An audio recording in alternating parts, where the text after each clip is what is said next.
Well, a very warm welcome to your new private office, Minister. It was a nail-biting election night, and if I may say so on behalf of your private office, we all hoped it would be you. So warm welcome, warm welcome. Well, thank you very much indeed. I'm really pleased to be Minister of Schools for the non-partisan party, and I'm interested to look at how we can enact some of the promises in our manifesto. We talked about a new baccalaureate, and I gather that you have pulled together a bunch of experts for me to listen to and engage with this afternoon. I'm very grateful to you. Minister, the job of the civil service, as you know, is to get ready for your arrival. We saw that commitment in your manifesto, and absolutely, we've assembled a team of crack experts who are going to come and join us here in your private office to share a little bit of advice about what you might want to do with that commitment. I must say particular thanks to my colleague Nancy Ellis, who has been supporting the groundwork for this session, ready for your arrival.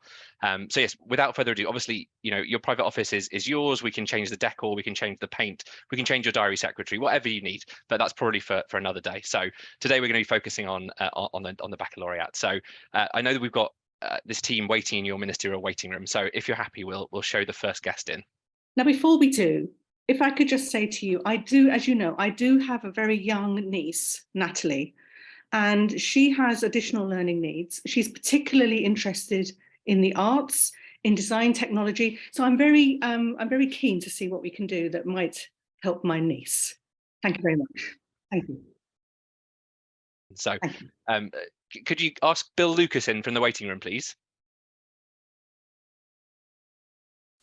Bill, lovely to see you. Minister, this is Professor Bill Lucas from the Centre for Real World Learning at Winchester University. And as you well know, and of course it's said in your manifesto, we'll be leading the world with this new baccalaureate, but we need to learn from international models. So we thought it would be helpful maybe to start there and to ask Bill to say a little bit about the international scene in this space. Bill, over to you.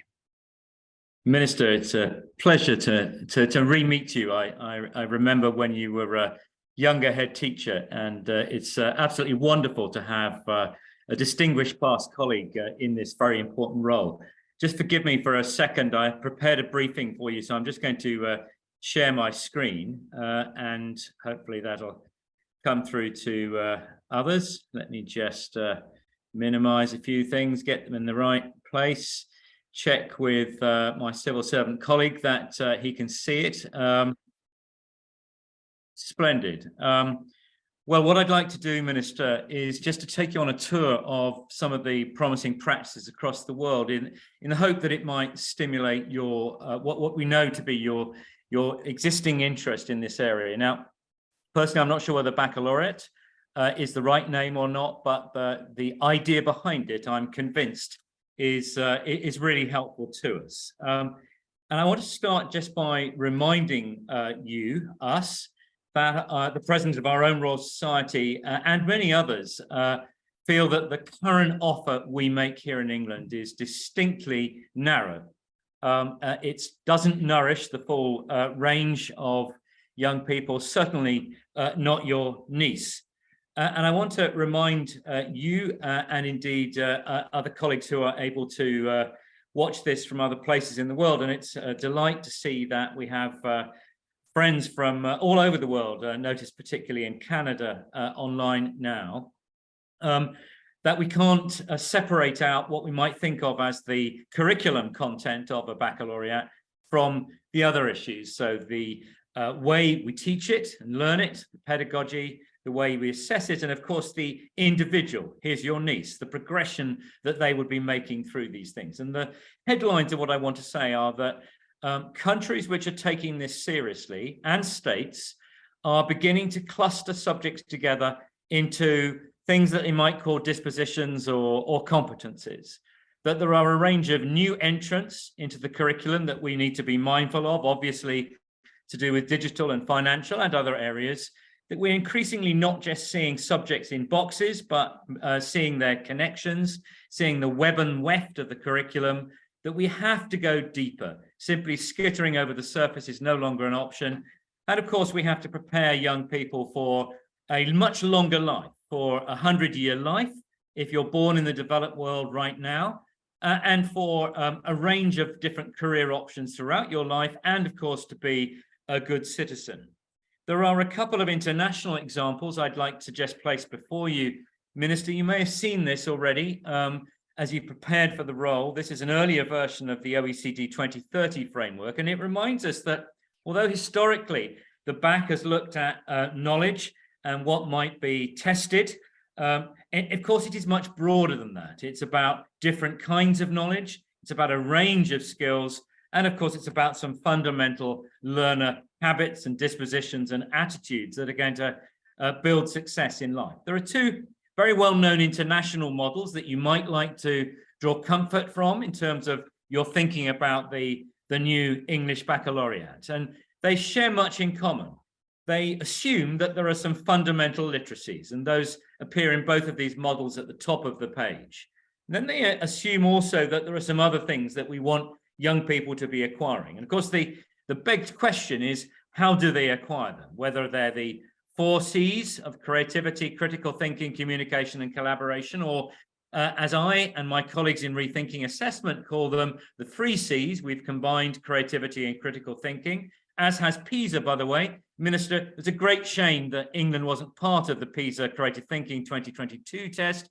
We're sure that you'll never make that slip in the future. And a whole range of other things to do with becoming a good person. Now, I want to take you, because I've only got a few moments, I know what a busy first day you have, Minister, on a Cook's tour of just 6 different countries and try and pull out some examples from them, which we might learn from. Here's Australia. Australia, like Canada, has a federal overarching curriculum, but states make up their own mind what they do.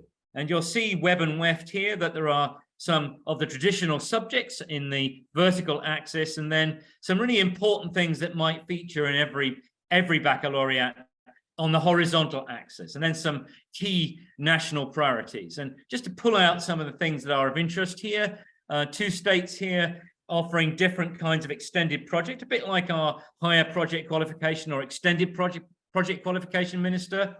In the state of Victoria, critical and creative thinking is assessed, not in any way that identifies students or schools, but so that the educational jurisdiction can get a handle on how it's progressing. And there's a national interest in a leaving certificate that instead of the ATAR, their equivalent of our A levels, will be a profile. In Canada, and I see we've got somebody from British Columbia on the call here. Again, it's a broad competence-based curriculum interpreted by states in different ways. And just to pull out one state that strikes me as having something we can learn from, the state of Alberta, which has recognized this is not an either or. We don't want some of these wider skills and dispositions in the abstract. They need to be mapped against every subject of the school curriculum. Now, here's a surprise possibly. This is Shanghai, China. In fact, this is some work that we've been doing at the Center for Real World Learning with Shanghai and with the Jiading district of Shanghai. And they're adopting our model of creative thinking, and they're relating it to employment opportunities in the area. Now, interesting there, you'll see that students study 8 subjects for much longer, well into the 16 to 19 stage. And there are also opportunities for depth. And from 2030, there will be a new requirement to focus on interdisciplinary learning at secondary school. Here we're looking at Hong Kong. Lots of learning from this, the breadth, the balance, the fact that within a core overall pathway, you can have more distinguished personalized routes too. And the idea, and I can't think, Minister, why we don't do this, it is, to use a technical term, bonkers that we don't have a core, have electives, and have community and career experience opportunities as expectations for all young people. In India, which you might think of as having in many ways, as they have done, a very traditional curriculum, there's a major overhaul in the way that this is being thought of. So much to pull out here that I haven't separated anything out because it's in its very early stages. And just to take you to now Singapore, perhaps better known here, a blend of 6 core subjects, not our 2 or 3, or if you're very, very unusual, 4 subjects, and a mixture of examined and non-examined, and of core and elective, and of a slightly different model here. Have recently had the privilege of writing this and other things up in a splendid book produced by the Sixth Form Colleges Association called Sixth Form Matters. Now, nearly done. You asked me to be short, so let me be short. But just to remind you Minister, and I'll look forward to sharing the fuller research that Rethinking Assessment is doing with the EDGE Foundation, with your civil servants, but you'll see there that we are outliers. There is virtually no other developed country that's taken the view that we have about our 14 or 16 to 19 curriculum, and the baccalaureate often offers a huge opportunity here for us. Now, in fact, this is from data collected in 2019. If we looked at what Wales is doing now, we might fill in the Welsh line on that in a slightly different way. And we've got a Welsh baccalaureate just over the border if we want to look at that. Just to wrap all this up, as I started by saying, this is not just about curriculum, but also about pedagogy and assessment. Here are some trends here. We're moving away from didacticism. Didactic is not bad. It's just one of a range of options. We're moving into extended investigations. We recognize that this is not a heroic pursuit. You need to be able to work with others. We want student agency to be much more forefront. We want young people to be on the bridge of their own learning, not down in the engine room. And epistemic is just a, forgive me, Minister, a fancy academic way of saying learning about learning, learning about knowledge. And how young people learn is critically important. And then finally, in terms of our assessment, we can learn from the PISA creative thinking test. We can learn about what the best in kind is doing across the world. Now, not all of these are happening, but there is a global interest in multimodal, rigorous assessment protocols and in a move towards portfolios and profiles. My colleague Rosie Clayton will pick up on this in a few moments, Minister, and we have a serious prototype out there being tested right now, and it was something that was recommended, as was the baccalaureate, by Rachel Sylvester in the recent Times Commission. I'd like to leave you with this image of a T-shaped individual. It's not an either-or. We want cross and transdisciplinary expertise, and we want deep learners who are passionate and expert in individual subjects. Thanks so much, Minister. I'd be absolutely delighted to talk to your civil servants at greater length if that was helpful. Thank you very much indeed. If I could just make a few comments. I'm not sure we've got enough time, have we? So first of all, I'm very clear that I don't want this government to be soft on standards. So we need to make sure that whatever is being proposed has the rigor and also enables us. I was concerned to hear that you're talking about us being an outlier. This is really worrying to me. I feel as if we need to be, if we're going to be an outlier, it's because we need to be the best internationally. So all of these initiatives that you're describing, Professor Lucas, are very fascinating, and I'll get my civil servants to look at all the detail. But I really want to know that we're not going to go soft on standards, that we're going to move into becoming one of the internationally most recognized nations. And also, let's keep a focus on my niece. Let's keep a focus on not all children are academic. Not all children want to follow those core academic routes that are in the current EBAC, as I understand it. So, building all of that together, I just want to keep you to keep all of that in mind, if you wouldn't mind, and then we will see what the rest of the experts have got to say. But thank you very much. Very much in mind, Minister. Just two passing thoughts as I exit. One is that, and it was so delightful to see in your earlier manifesto that you're not one to have any truck with false binaries. We can be deeply expert and rigorous, but we can also be deeply contemporary and evidence-based. And that's the kind of line we're taking here. And as for your niece and the need for practical and vocational, the baccalaureate is exactly the kind of wrapper to allow the best of all those different pathways to prevail. Thanks so much, Minister. Bill, two quick questions from the Minister's private office before we let you escape. One was just about the other Celtic nations, and you'll know from the news last night that the non-partisan party made great strides in Scotland and Wales, so we'll need to keep them on side. Will this baccalaureate model fit with what's happening in the Celtic fringes?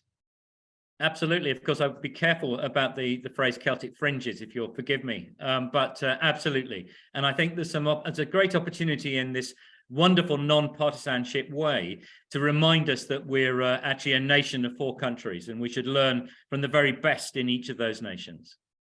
And Bill, the other thing I wanted to just check in, one of the team has asked about kind of the functional nature of some of these qualifications. So things like bringing in, say, personal finance into kind of maths to make them a bit more kind of connected to the real world. Is that something that's kind of present in these international models? Very much so. I think many international models have looked more carefully at what passes for English or the national language of that country, and numeracy and mathematics. And we're rather lazy there. We call things English GCSE and English literature GCE, for example, in England, which wouldn't quite fit the categories in other countries. So there's definitely some curriculum development work to be done there. Wonderful. We're really grateful, and we know that you're working on an evidence paper for us, which we'll publish as well once it's available on the international evidence. So thank you so much, Bill. Very promising. Thank you. Now, Minister, as I'm sure you know, there are already at least a couple of baccalaureate models being delivered in some schools in England that might act as a starting point for this. Of course, one of those is the kind of well-known international baccalaureate, and the other is some pilot work that's being done by the National Baccalaureate Trust for England. So I wanted to welcome next from the waiting room, Richard Markham, who's the Chief Executive of the IB Schools and Colleges Association, and Steve Wilshaw from the National Baccalaureate Trust for England. And Richard, I think, is going to start off by telling us a little bit about the IB. Richard, welcome. Good afternoon, Minister, and thank you very much for this opportunity. Congratulations on your election. I've prepared a very short couple of slides to inform our discussion. So I will just share those, just check that those have come through. Ollie, are those visible? Very much, Richard. Okay. Minister, thank you very much for this opportunity. And it was interesting talking in the waiting room to Professor Lucas about the international models that he was describing to you. I think what I have the great pleasure to present to you or reacquaint you with is, I think, a sort of world-leading, rigorous, robust, and respected 3 to 19 curriculum, which has been delivered successfully since 1968 across the world in over 150 countries, which has already in regards to enabling students to access higher education, enabling students to access the world of work, and comes with sort of great credibility. And there are already, you'll be delighted to know, there are some very sort of forward-thinking schools in the United Kingdom who are delivering this program at present. So it is a 3 to 19 program. I think for the interests of this sort of webinar, we'll focus on the 11 to 19 phase of this, but obviously it does start right away from the cradle with the primary years program.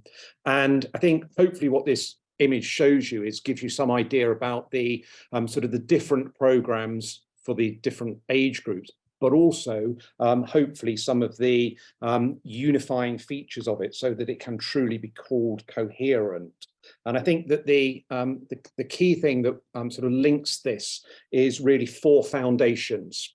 And those 4 foundations are international mindedness. So it is very important in this day and age that we sort of prepare our students not just to take part in their national context, but also in their global context. Multilingualism is part of that. So the ability to continue a sort of a second language and also your own native tongue right the way to the age of 19.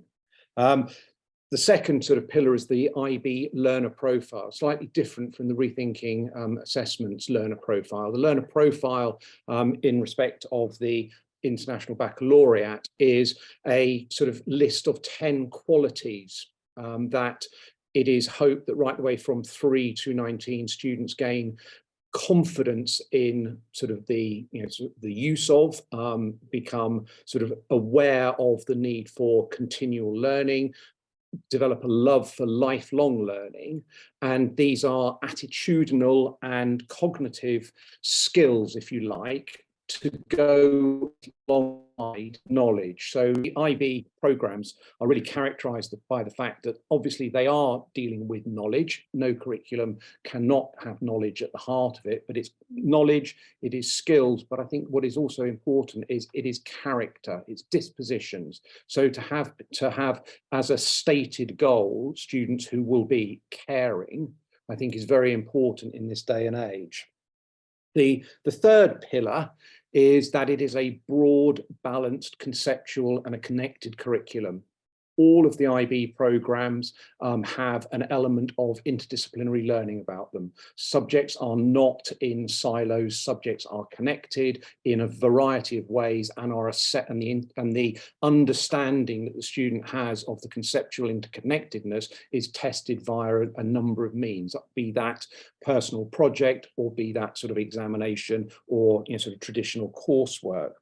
And then finally, it is rooted in contemporary educational research. So approaches to teaching and learning, there are sort of a number of qualities of teaching and learning which teachers are encouraged to consider, which really sort of works on the idea of inquiry, action and reflection model for the student, which gives students and teachers a huge amount of flexibility for their local context, but does prepare students for later life. It very closely, if you sort of have another look or have a think about the IB learner profile, very closely linked to the 2030 list of skills which are going to be required in the world of work. And I think that's very important as regards to the International Baccalaureate's suitability for being the baccalaureate programme of choice by the government. Now, if we look in a little bit more detail at the various stages, from 11 to 16, we have the middle years programme, which is a 5-year programme and which encourages breadth through the 8 sort of subject areas. I was delighted to hear that your niece is interested in the arts and design, because you will notice that both the arts and the design are included in this model. So there is no sort of early specialisation. Students are encouraged to maintain their breadth for as long as possible. And what is important is across the sort of the content, every year of those 5 years, there has to be at least one interdisciplinary unit. So students right from the age of 11 are taught that subjects do not exist in isolation from each other, but that they are interconnected. And I think this is one of the ways in which we can sort of seek to develop sort of a greater appreciation of the necessity of that approach as far as the world of work and the world of tertiary education is concerned.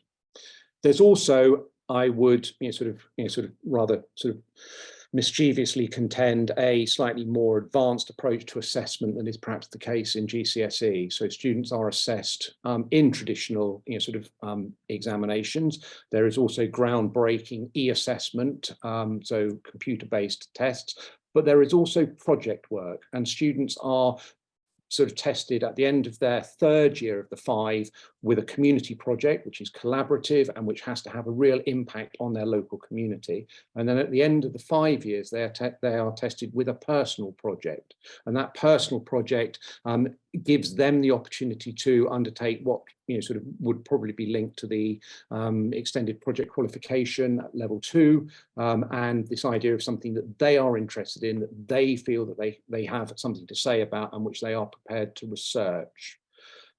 There are 25 schools in the UK currently delivering this. One of the hindrances to more schools taking this up is the government's measurement of school progress and student progress, and the fact that GCSEs have to be taught in state schools. But a number of state schools are actually delivering this as a 11 to 15 or 11 to 14 program for the first 3 years of the Key Stage 3.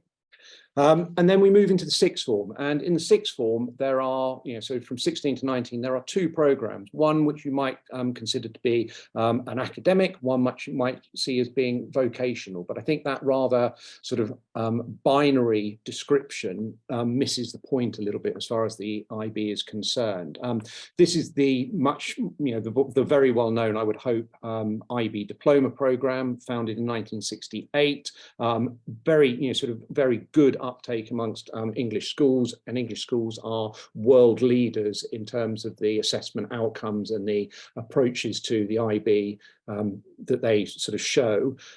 It's a 2-year program, and again, you can see right at the heart the student, you can see the learner profile, and this fact that sort of students stage are being given more and more confident possession of those dispositions and skills which the IB have stipulated.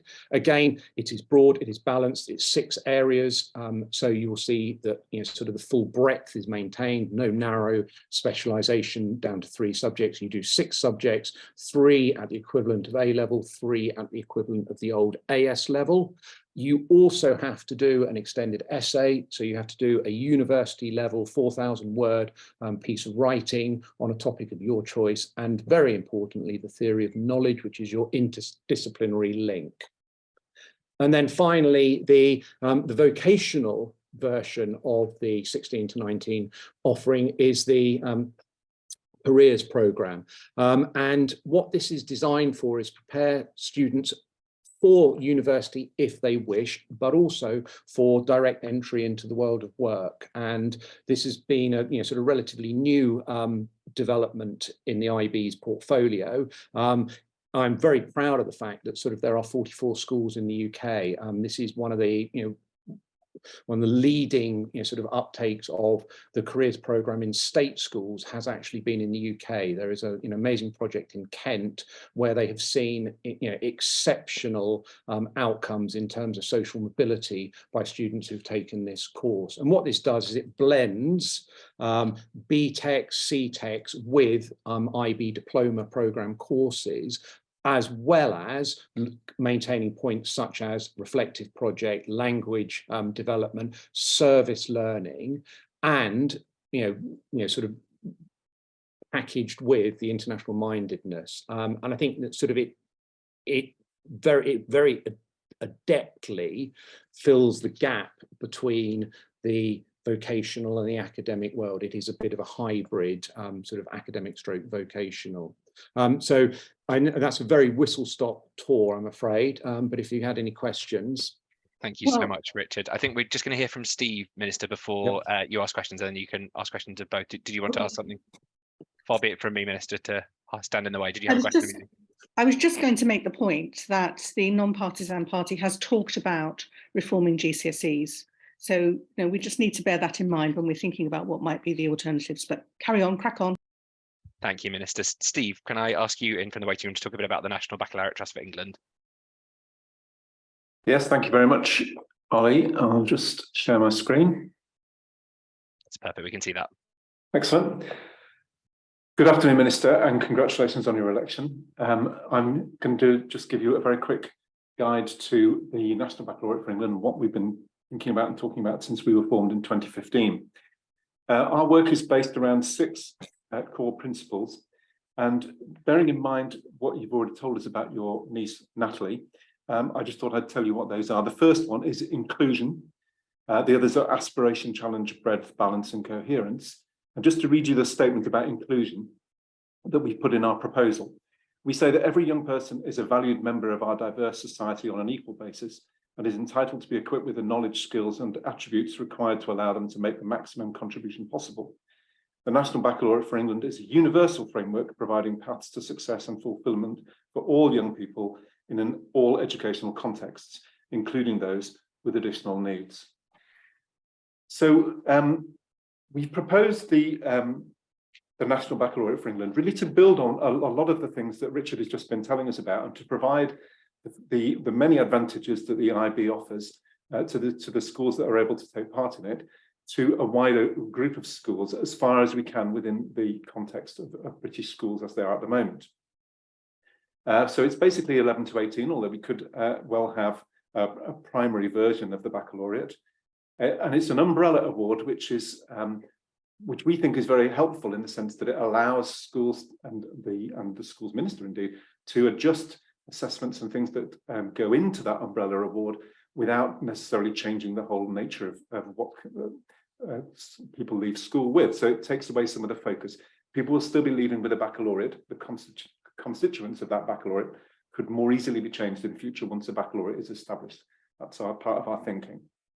The rationale for a baccalaureate is that there's a lack of equity between the offer that's available from the best schools in the country and some of the ones, particularly colleges, who aren't able to offer some of the things that we're going to talk about in a minute. And that enhances the disadvantage gap and means that some students are not able to take full advantage of the things that are available to others. And that doesn't seem right in this day and age, or any day and age. There's too little diversity of assessment models, and that's damaging. The technical academic divide that Richard was talking about is also too wide, and that's problematic. We have no formal recognition of personal development at the moment, and that's going back to what I think Bill said earlier on, is not helpful because it's not enabling us to value sufficiently those qualities that we want young people to leave school with. And given the way in which the world has changed very rapidly over the last 10 years, say, there's now too much emphasis on year 11 and assessment at the end of year 11, which is not helpful to schools or to young people. It forms a sort of it postpones a lot of learning, really, because everything has to stop in around about January of year 11 to prepare for exams, and that learning it should be moving on much more quickly at that point. And actually, there's a problem because the assessment is used to do too many different things. It's used to assess both the progress of young people in their learning, but also it's used to assess schools and how well they're performing, and that causes difficulties. So what we're proposing is something which is ambitious, achievable, accountable, and affordable. And it will enable phased change to come about once this will enable us to be more fleet-footed and evolutionary in the way that we develop our education. So I'm sure you've read what it says on that slide there, but the things that are worth mentioning or emphasizing, I think, are the universality of it, and the fact that it's a two-stage element which enables it to fit into the structures that we've got at the moment. We were very clear that proposing something which would require the wholesale change of structures that we've got, educational structures that we've got, was something that was far too complex and difficult. We've tried to propose something which will work with the schools and colleges that we've got at the moment. So what does our model look like? Don't move forward for some reason. Oops, there we go. The baccalaureate is made up of three key elements: the core learning that takes place in schools already, largely made up of national curriculum subjects, but which can be adapted and tailored to emphasize things that schools and groups of schools particularly want to emphasize. So I've been reading proposals from schools who want to get involved in this recently, which make a particular emphasis on reading because that's a specific issue that they've got in their school. So that part is relatively straightforward. We also feel that, like the IB, there is an importance to emphasising the role of the personal project. And so we encourage, students would need to complete a personal project, which could either be the EPQ or the HPQ or the FPQ, or some kind of in-house version of that, which is meets the requirements that we've set out, which is that it's not on a mandated subject, that the student themselves has chosen the subject and that they've worked on it for an extended period of time, because we feel that they need the experience of developing in-depth skills and studying a particular topic in real detail to prepare them for the world that they're going to go into and the type of study that they're going to go on to after they leave school. And then a personal development program which emphasizes a range of different skills and ensures that young people experience those things. So we've listed there service, creativity, physical activity, and cultural activity. And this is the space where some of those things that Natalie, with her particular interest in the arts, would be able to develop those in this area and also gain additional recognition for things that she might be doing outside school that would bring it all together. So the idea is that by bringing things together into one package, they gain more weight and kudos than they might have individually. Our feeling is that this would give additional control and feeling of engagement to both young people and their parents, because they have an opportunity to control what goes into this package in a way that perhaps they didn't in the past. And it brings together the best of what some schools are already offering to young people, sorry. And because current qualifications are its basis, we feel it's therefore got a simplicity about it that's attractive. And this is just an attempt to give an example of how it could lead to a variety of different assessment approaches. This model attempts to show a 14 to 18 plan, so starting at the bottom you've got a 2-year set of courses, which can either be like the 2-year English one on the left-hand side there, going through over 2 years, or you could have some wider courses, going back to what Bill, I think, was saying about broad and deep, wider courses that take up more of the curricular time, but maybe are assessed after 1 year. So there's a move towards assessing young people for accreditation when they're ready for it, rather than at an arbitrary date in June of year 11, when they may well not be ready for it. We need to think about the driving test for a few moments to realise how vital it is that people take assessments when they're ready for it, and also thinking about your niece. Again, sitting exams when you're not ready for them is a very demoralising experience, and doesn't achieve anything other than the demoralisation of the young person. And what matters is not what you can do at 16, but what you can do at 25, and we're working towards that. So yeah, very much works within the existing school structure, builds towards so that you could leave an 11 to 16 school after the first 2 years, and then move into take with you all the credits that you've gained and take them into another institution. So we don't need to radically overhaul the schools we've got. So there'll be limited additional cost. It increases 14 to 18 continuity, we hope. Because of the things like the use of existing qualifications, such as the Duke of Edinburgh Award, it builds on things that are already there and makes better use of those. And it's flexible. Credits could be gained from things from outside activities that are taking place outside school, so that we gain additional value for those. And we hope is that it would reduce stress by enabling more elements to be taken when young people are actually ready for them, rather than arbitrary dates. We envisage it being awarded at 3 different levels: a foundation, an intermediate, and an advanced level. With that being decided, you have to do 60% of the units in part 2 at the level in order to gain that award. But even if you don't manage to complete enough credits to gain an award, you would take a full transcript with you when you leave school, which would enable you to then continue to add to that up to the age of about 25, so that we don't see an arbitrary cut-off date of 18 with this. The transcript would be digital, and that would be an empowering record of what you've done. We're currently in an accreditation process, looking at applications from schools and from MATs who are developing offers that meet our criteria, but also meet their own local needs. So thank you very much for your time, Minister. I don't know if you've got any questions. Thank you, Steve. We're kind of for a couple of questions to Steve and to Richard, Minister. Sorry, did you want me to ask some questions? Please, Minister. Yeah, I'm really excited, actually. I'm so glad that we've decided to include this in our manifesto, particularly the opportunities for career progression, understanding the world of work. This feels very important. That notion of interdisciplinarity.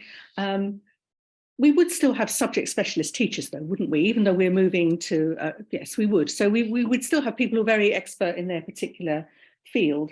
And I love the idea of thinking about assessment differently, thinking about portfolios, thinking about e-assessment. I think this is so needed.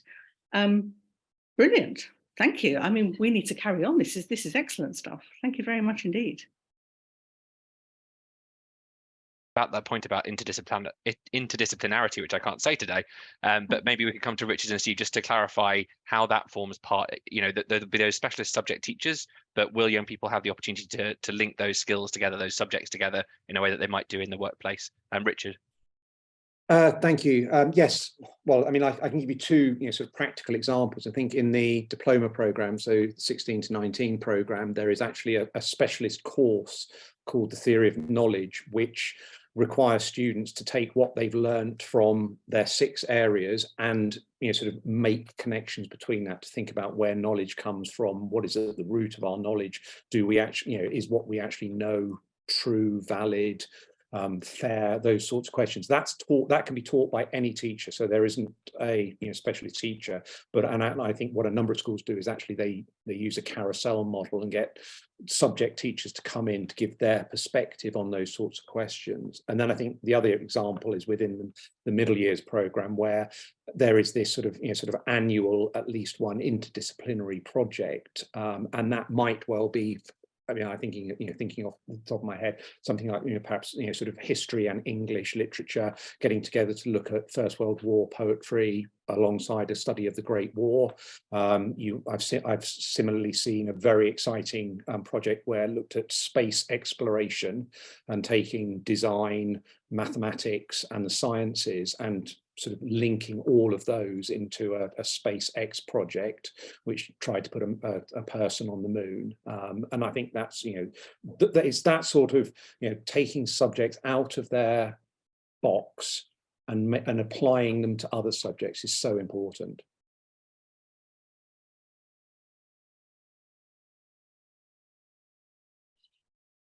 Yeah, I mean, I think that it's very much up to the schools that come up with their models, really. What we're envisaging is things like maths and English, for example, carrying on to 18, but not necessarily in the form of strict maths and English, and therefore could be finance or financial literacy could be something that a student who's got a maths could go on to look at, and that could be taught by a range of different teachers in the sixth form.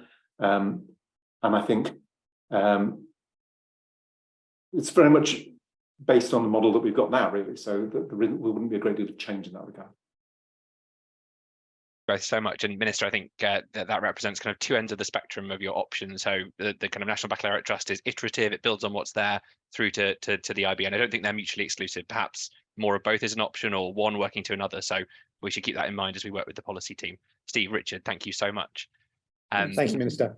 Now, Minister, you'll remember that this kind of sat within a wider part of your manifesto that looked at changes to assessment and the way that we might value all of young people's talent. So I wanted to welcome in from the waiting room Rosie Clayton, who's the head of Rethinking Assessment, to talk a bit about how this might connect to some of those other changes that you proposed. Welcome, Rosie. Welcome, Rosie. I'm really excited to hear about your work at Rethinking Assessment. It sounds very exciting indeed. Great, thank you, Ollie, and thank you, Minister. I'm going to share my screen. And yeah, just give you a bit of a whistle-stop tour of the work that we've been doing over the past few years. Hopefully everyone can see in a minute. Is it still loading? Great, is that all working? Brilliant. So just to kick off, just to give you a bit of a flavour of the organisations that have been involved in rethinking assessment and sort of helping develop our sort of thinking and activities.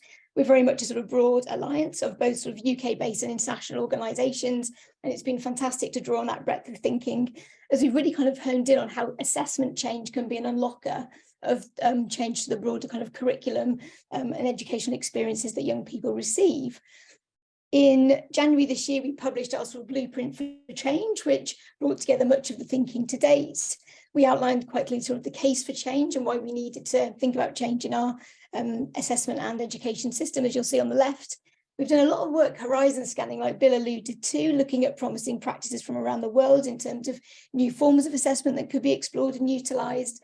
And then we outlined, I guess, 6 key changes that we would like to see in moving towards a better and fairer assessment system. And I think a lot of these have been mentioned by the sort of panelists so far, but these kind of sit within the realms of how we might think about a baccalaureate. One being to assess a broader range of areas, not just academic strengths, but those broader skills and dispositions. Secondly, conducting assessment in a variety of different ways. We have a very strong focus on terminal written assessment at the moment, so thinking about different modes. Thirdly, thinking about broader skills and dispositions, the 3 Cs, for example. Fourthly, ensuring that all students take courses in subject-based, technical and applied and interdisciplinary learning, and that breadth continues up till the age of 18, a bit like the IB. We think all students should have the opportunity to take their own sort of extended project or personal project of some kind. And we're looking at EPQs, which I'll talk a bit more about in a moment. And then 6, I guess, is a principle around, I guess, on-demand assessment or taking exams when ready and assessments when ready. There's really interesting sort of developments in the sort of digital space around this at the moment, culminating with every young person throughout their educational journey building a learner profile, which is portable, lifelong, and captures that full range of strengths and achievements. So going into a bit of depth about the sort of practical activities we've been doing, we've got about 50 schools and colleges involved in pilot activities at the moment. In terms of modes of assessment, we've been looking at comparative judgment as a way of assessing oracy with Voice 21. We've been working with ASA UK on developing kind of progression frameworks for creative thinking and embedding creative thinking across the curriculum at Key Stage 2 and 3. And we've been looking at collaboration with a group of pilot schools in Hertfordshire. So that's been quite interesting to think about specific modes of assessment that might help kind of elicit and develop those sorts of broader skills and competencies. We're kind of switching to, I guess, the curriculum end. We're really interested in project qualifications and what we can do within the boundaries of the existing system as it currently is. And there's a whole suite of qualifications available which enable a more expansive curriculum and those broader range of strengths to be recognised. The Primary Extended Project Award, for example, that Joe Holgarten and Big Education have been working on, HPQ, EPQ and so on that people have mentioned. In Scotland, there's an award called, I think it's the Creative Thinking qualification that's kind of formally recognised and has UCAS points attached to it. And similarly, we've been doing work on sort of interdisciplinary learning and assessment with the London Interdisciplinary School, leading into that kind of learner profile work. And we're currently working on 3 research pilots with different kind of networks of schools and also Doncaster Council. I think probably within a year we'll have sort of 20 prototype models to share with you and colleagues, and I'll take you through some of those in a moment. I guess just zooming out for a minute, why are we doing this? As a young person growing up, tend to leave school just with a set of numbers and letters, and this is really about saying I'm more than just my grades. I want to tell a story of who I am and what I can do. Bill's already shown this slide, which was our, I guess, initial sort of visualization, conceptualization of what a learner profile could include. And we see this connected very much to, I guess, a baccalaureate, in that this could be an example of the digital transcript that young people develop as part of a baccalaureate style qualification. But as you'll see, it includes a range of different areas, kind of personal narration on who you are as a learner, the evidencing of the 3 C's that we've started to focus on to start with.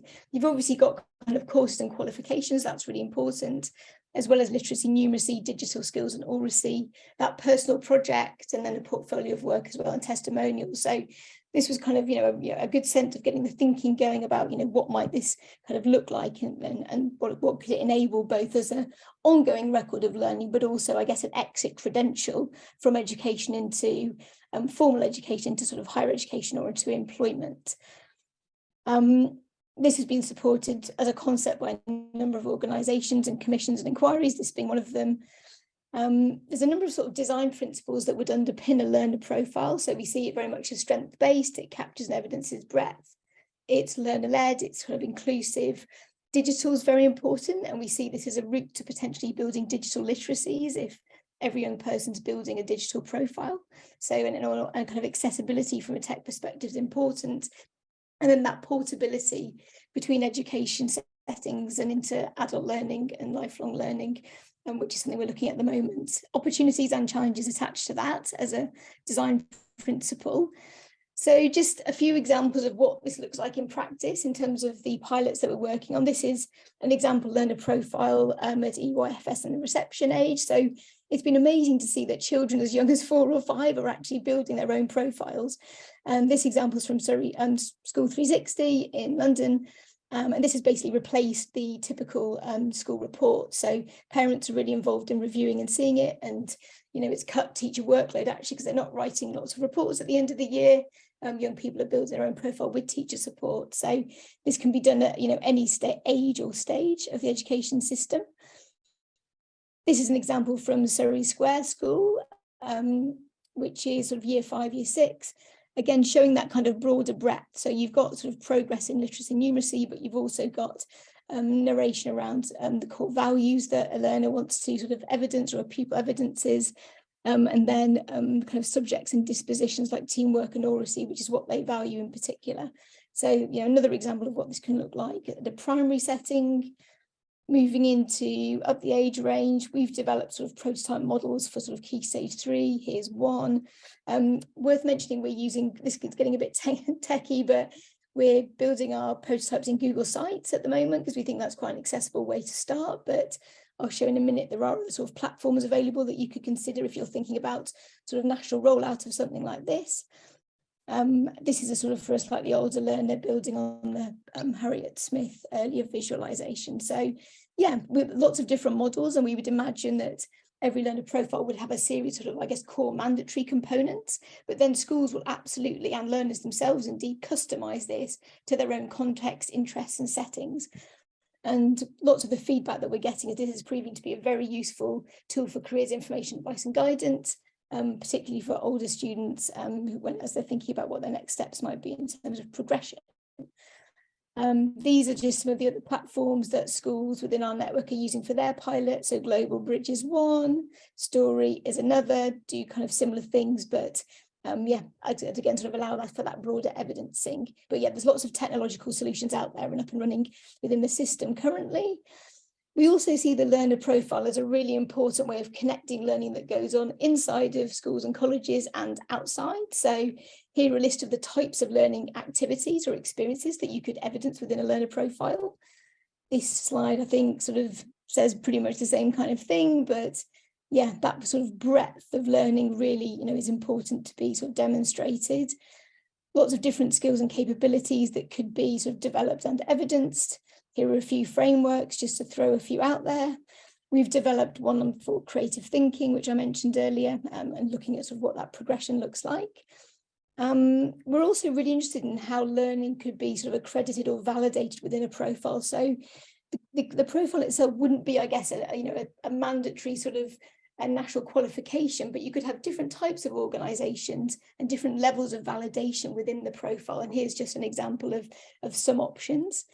We're super interested in digital badges and digital credentialing. This is an initiative where you've got lots of different organizations across the country accrediting different forms of learning and issuing digital badges to recognize that learning. Here's some other examples, particularly in the vocational and technical space. This is quite predominant or becoming increasingly well used. So you'll see City and Guilds and sort of other sort of well-known providers of vocational qualifications represented here. And like I said, I think kind of inquiry and project-based quals and thinking about what we can do within the existing sort of approved qualifications range is a really interesting way to think about, I guess, the journey of change and the steps to change and what we could do now and what might, obviously take for more radical change further down the line.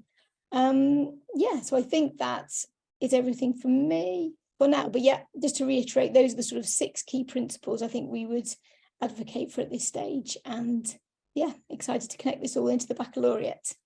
Any questions? Well, I just think that's fantastic. I mean, Professor Bill Lucas was kind enough to mention that I used to be a primary head teacher before my ministerial acceleration. And when I was a head teacher, primary school children were writing their own reports. They were uploading photographs from the central blogs. They're more than capable of doing that. And you build a real sense of agency. So I think the more that we can do this across schools for young people, I think there's huge promise, much less about being done to and much more about collaborating and sharing all your skills in preparation for the next phase beyond school. So well done, that sounds great. Do we have any other questions? Just a couple, Minister. So we're going to be talking next with another colleague about kind of implementation and some of the challenges there. So Rosie, we just wanted to kind of hone in on a couple of the areas you've mentioned around project qualifications and the portfolio, and just ask if, how difficult would it be? Are there things that we could build on to kind of have a quick win in those areas, or would we be kind of starting from scratch in there? Yeah, so in terms of project qualifications, I mean, a range that are currently available by different awarding bodies, obviously, may, count in terms of kind of UCAS points and in terms of league tables. So I think a school wanting to, say, introduce HPQ and maybe reduce the number of GCSEs they offer, but maybe offer 1 or 2 HPQs instead, which we've got, a number of schools in our network that are doing that. I suppose you'd need to, sort of think about teacher capabilities, kind of readiness for something like this, what sort of training you might need to bring in, obviously speaking to parents and making them aware and getting their buy-in, as it were, for, kind of changing the traditional diet of what Key Stage 4 might look like. So I guess, it's more of thinking about how you introduce the concept of something like this and the benefits of it, and then making sure that teachers are sufficiently sort of trained and equipped to be able to deliver, to sort of quality standard. But, absolutely, and there's lots of kind of case studies and examples of how different schools and colleges are using, those existing qualifications. And obviously, we will be collating more of this next week ourselves.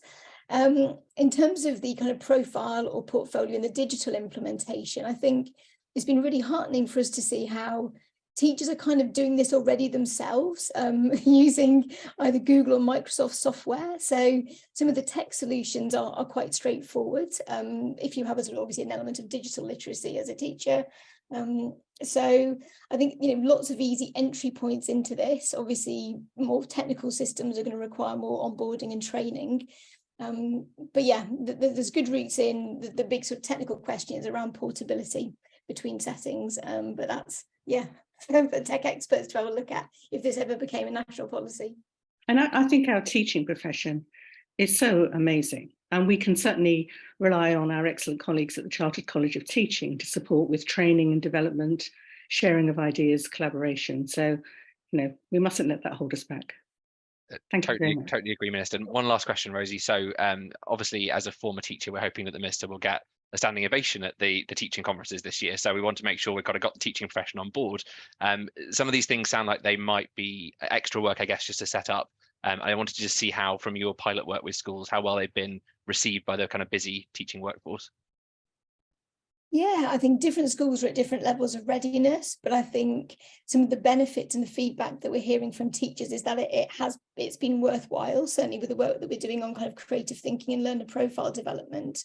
So I think, as we start to gather more evidence about the benefits for learners of this and the impact on both the development of broader skills and strengths and, in fact, academic attainment, I think that will help make the case. But yeah, absolutely.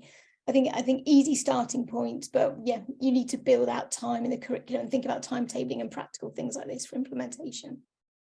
And of course, at the moment, we're asking teachers to ride two horses, if you like. They've got to work with the previous government's recommendations, as well as starting to look at the new government's recommendations.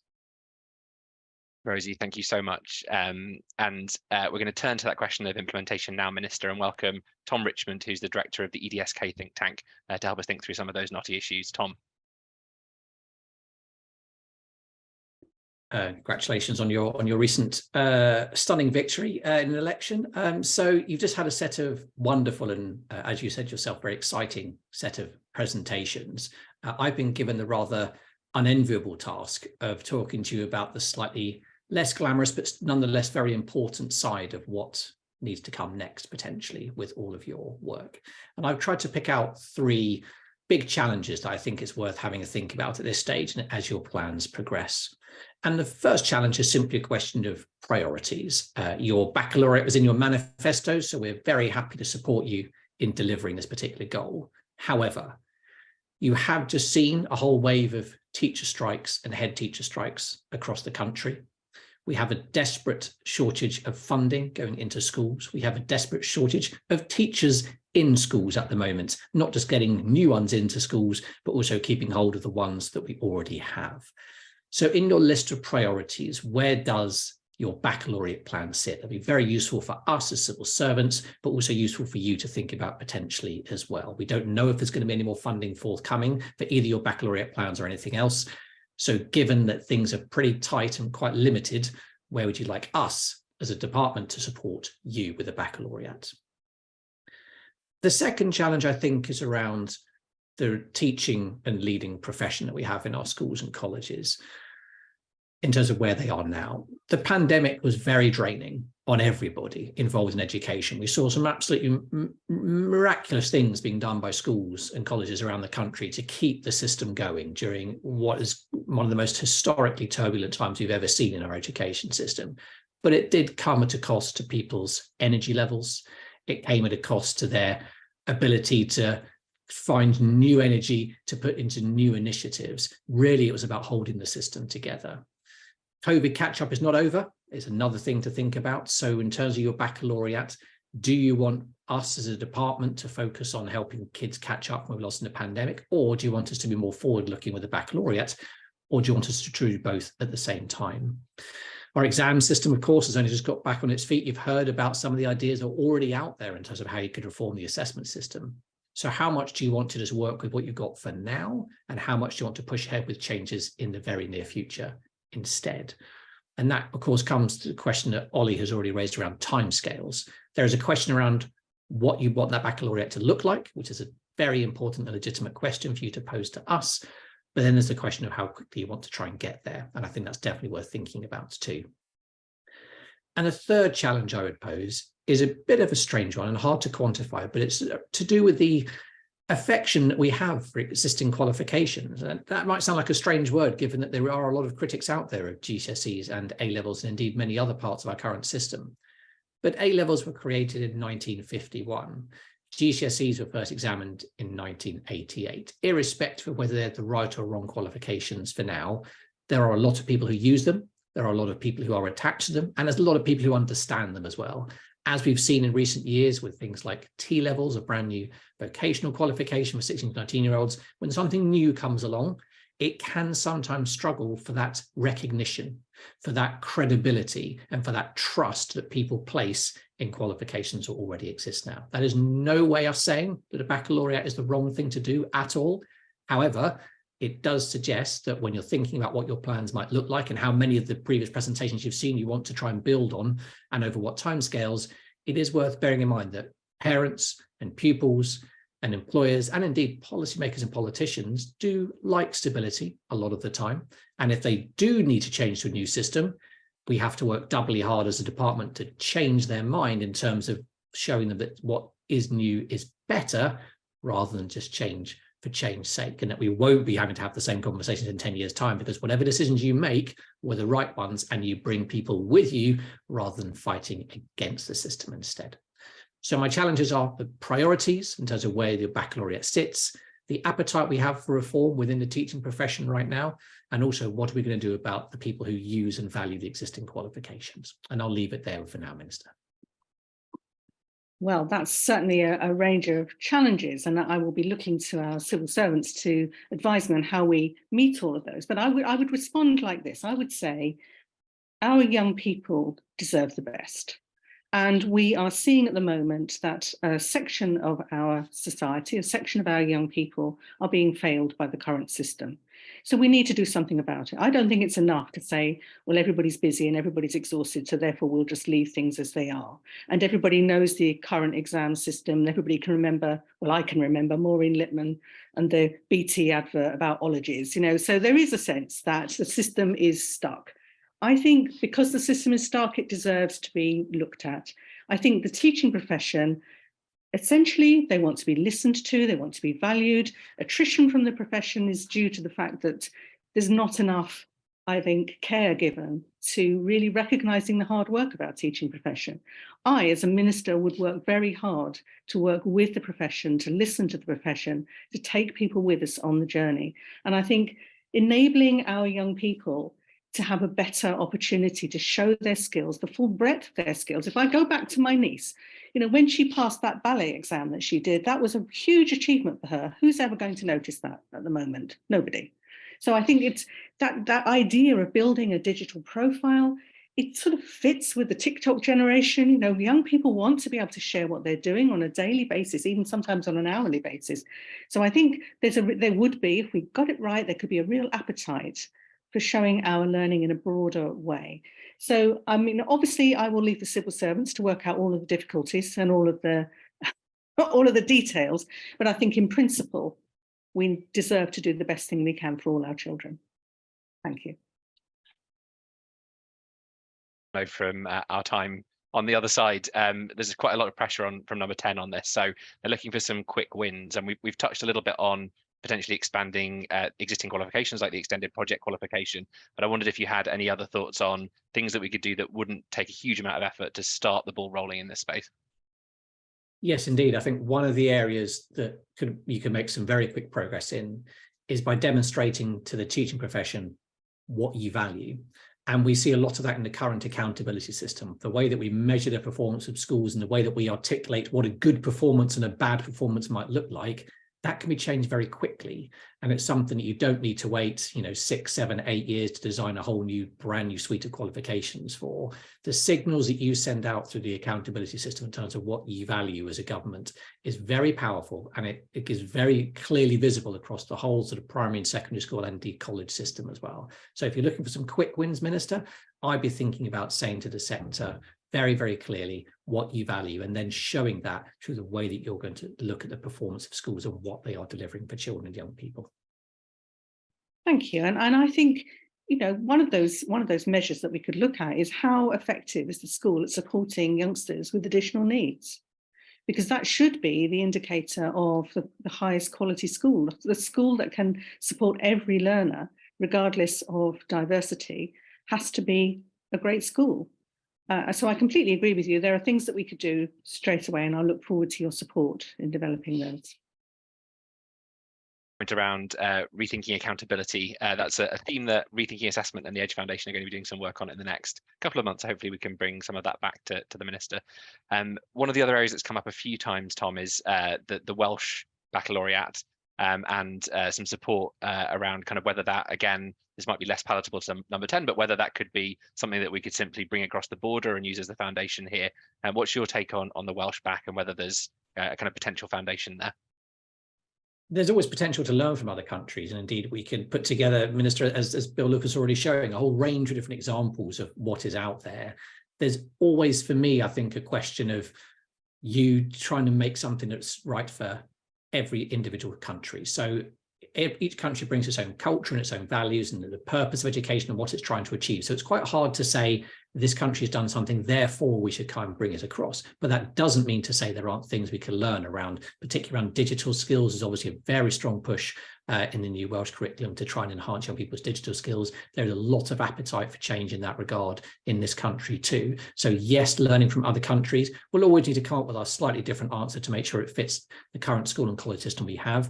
But yeah, I think there's definitely things we can learn and get going on straight away. We could provide some further advice for you very soon, I'm sure.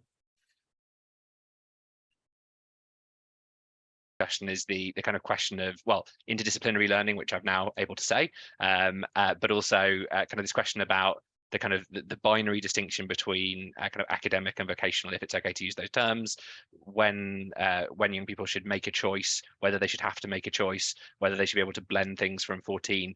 Obviously, there's some interesting work been done recently in Manchester with the Bacc, thinking about kind of trying to give more kudos to the technical route. What are the kind of trade-offs there for the Minister to think about in terms of a choice versus a blending of those options? Yeah, so one of the strengths that is often cited with the English education system in its later years is some people complain, I think very reasonably, about the narrow curriculum that we have. But it does mean to say that with the subjects that you do study, you can get into enormous depth of those subjects. If you're only studying 3 subjects for 2 years, or indeed if you're studying a T-level, it's 1 subject essentially for 2 years.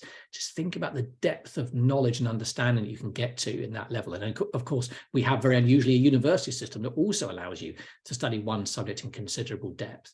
So there's a lot of parts of our system that are geared up for that. And there are clear benefits to studying a subject at greater depth. So there would be very possibly a trade-off if you wanted students to study more subjects, maybe 4, maybe 5, maybe 6, like the International Baccalaureate.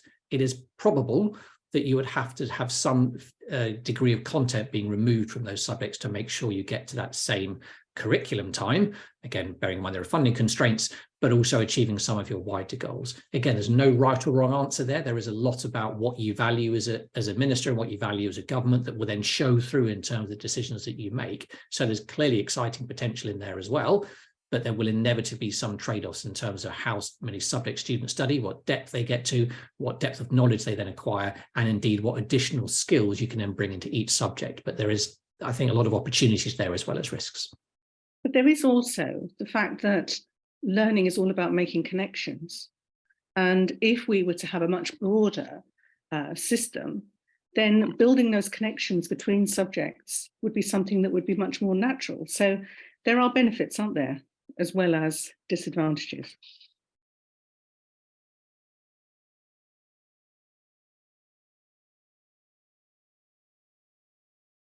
Obviously, just thinking a bit about a kind of teacher training, we wouldn't want teachers to kind of embark on this big new kind of way of working without the kind of proper training. So I just wanted to get your thoughts on what might need to change in terms of perhaps initial teacher education or ongoing teacher education if we were to bring this about in a way where teachers really felt empowered and ready to deliver. Yeah, so again, I think it comes back to your point, Ollie, around there are some quicker wins and there are some longer term wins. So if we're looking at something like the extended project qualifications or higher project qualifications, they already exist. We already have a platform to build on. So when it comes to upskilling teachers and reskilling teachers to deliver them, we know what kind of skills and aptitudes we're going to need teachers to have to deliver those qualifications well, so we can make progress on that, I think, in a relatively short time scale.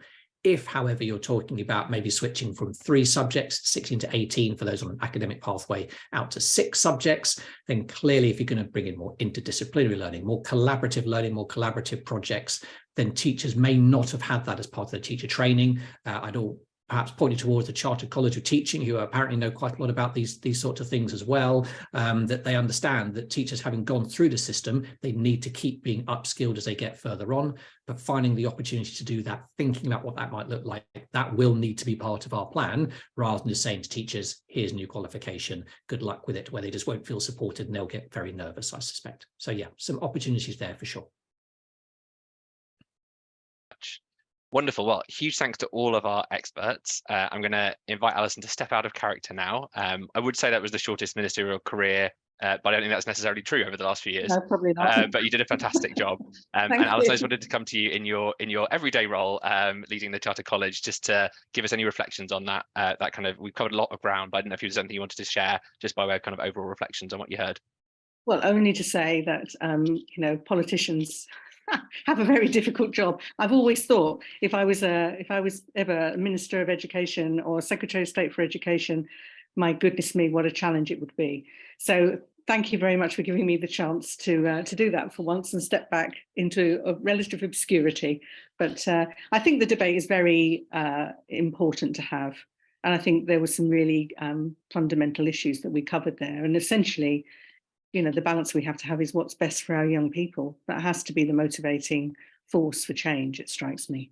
But thank you very much. Thank you for doing such a good job. So we've got one final special guest. So Flick Drummond MP is with us, who has been listening in and seeing how Alison's been doing as the minister. Flick, I'm just going to make you co-host, and you'll be able to share your screen so we can see you as well. It's lovely to have you with us, and I just wanted to offer you the stage for a few minutes to share a few reflections on what you heard, the topics, and also how that came across as an actual politician.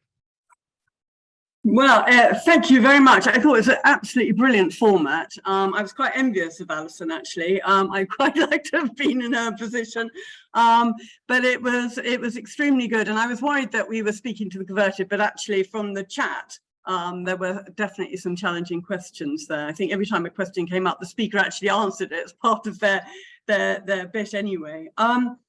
So I think that well, I went to a think tank recently, and somebody said that they thought our education was pretty good, with which I said, pretty good? Really? Why isn't it excellent? Because pretty good is not good enough in my eyes. And you know, I've been thinking about it a lot. And I think that sort of touched on the mental health of teachers and both pupils. And I think that's one of the reasons why we really do need to look at how education is going. And because, you know, we do have a problem with retention. And we also have a huge number of pupils who are now disengaged from the education system. And if you look at both the ghost children, who are about 140,000, the children who are not in school, more than they are in school. And then, of course, you know, I brought forward my 10-minute rule bill last week on the register of children who are home educated, of which there are about 80,000, possibly 115. We are talking about well over 200,000 children who are really not engaged in the education system as they should be. So I think we need to go back, and as Bill said, we need to put them in charge of the bridge of learning. I thought that's a great one, not necessarily in the engine room, although perhaps they should be in both at the same time, but certainly on the bridge.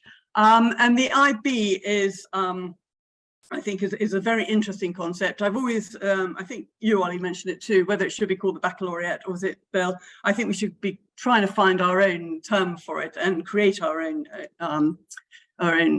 curriculum and the way it works. Steve said there was too much emphasis on year 11, something I've been banging on about for ages, because from about January of year 11, you have your mocks, and then it's preparation for the exams, and you leave school at June, and you've got all of July too, you know, so some people go off and do MCS, etc. But quite frankly, I think we're wasting a lot of education time, which is one of the reasons why I'd quite like to get rid of GCSEs completely. We talked about the credit system, which is quite interesting because we now got this lifelong learning bill, which talks about lifelong learning and having credits through your life. So actually, why don't we start it at school, and then people get used to their lifelong learning, and they can take credits and all sorts of things all through their lives, as opposed to just at school. I think Rosie talked about taking assessment when you're ready. I thought that was also very interesting. It goes back to the sort of credit system. And, you know, we can, and I'm really interested in all the different assessments that you're doing in the pilot school. So I hope that's going to come out soon. In fact, I shall really ask I'm sit on the Education Select Committee. I'll ask the chairman if we can bring that in as well. So this lifelong learning portfolio, I just think is fantastic. Alison mentioned that primary school children were writing their own reports, which worries me, because I've seen some CVs, and the difference between the way men write their CVs and women write their CVs is very different. And you know, if you're asking people to do that later on, I'm sure that's not quite what she means. So, but I think this business about, and particularly with the digital stuff that Rosie mentioned, getting that standard in evaluation is really important, because already we talk about the different A levels. You know, some will do an easier A level than another one, or the perception is anyway that one, you know, provider does a different, much easier one. And I think that's going to be a big issue about how we evaluate some of the digital stuff that's going on, and make sure that it's all rigorously monitored. The teacher training and bringing teachers on board is really important. I think we should be listening to teachers and pupils and parents and employers as to what we need, how we need to look at our education system, because I believe it's not fit for purpose. As you know, I'm a complete convert. But Tom made some very good challenges on what's happening at the moment, and the funding strikes and retention. Again, if you bring teachers with you, you're less likely to have that. The funding is an interesting one, because if you look at funding across Europe, actually our teachers do okay, particularly head teachers they're only second to Luxembourg. But if you've been teaching, if you're an experienced teacher about 15 years standing, and that'll go all the way down. Now we've raised that. Teachers are above the national, above the average in the OECD. So I don't believe it's all about funding. I think there's lots of other stuff going on that teachers don't like, and that's what's leading to the strikes. But particularly, as Tom mentioned, the pandemic is completely draining. If you think about it, we all clap for the carers and the doctors, but in fact, it was the teachers, particularly head teachers, who really suffered during the pandemic. They were thrown all these things that they had to do on a Sunday evening. They didn't know how many pupils were coming in. They didn't know where the teachers are coming in. They had to work all through holidays. And now they've got to do the recovery, and that is extremely exhausting as well, because the pressure now, Ofsted going back in, is a big pressure on every school. And I agree with the exam system is changing, but you know, and perhaps we can incorporate that into whatever future we want. But the best of all, I think, is taking people with us, and recognizing the hard work that's going on in schools at the moment. So really grateful for a fantastic 1.5 hours, which is really well spent from me anyway, and I suspect from everybody that's listening, because it's been a good session, and let's hope that we can move this forward. As you know, I'm a co-chair of the APPG on schools learning and assessment, and our ambition is to make sure that in every manifesto of all parties that we have something like this as an ambition, but as Tom said, you've got to do it slowly and take everybody with you. But thank you very much, Ollie, for organising it all, and for all the speakers. Thank you so much, Flick. Really great to get your take at the end, and thank you for everything you're doing in this space. So just to finish off, I know several people have asked, we'll make sure we publish the video from this, the slides, and we've also got a set of kind of short papers that will underpin it in some of the key areas as well. The idea being that we'll hopefully build a bit of a go-to resource so that civil servants or policymakers or special advisors who are thinking about this kind of a commitment for manifestos later in the year, or for kind of ongoing policy work, will have a kind of really good starting place that they can work with. We're also going to start this process again, but with a different exam question. This one looking at what might replace rather Progress 8 as a kind of school assessment method. You know, should it be a Progress 5? Should it disappear? Should it be Progress 8 but in a different way? So we're going to be tackling that knotty issue next. Do let me know if anyone wants to be kind of more directly involved in that. Otherwise, thank you so much for your time. We're glad you enjoyed it, and have a lovely rest of your day.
Take care, everyone.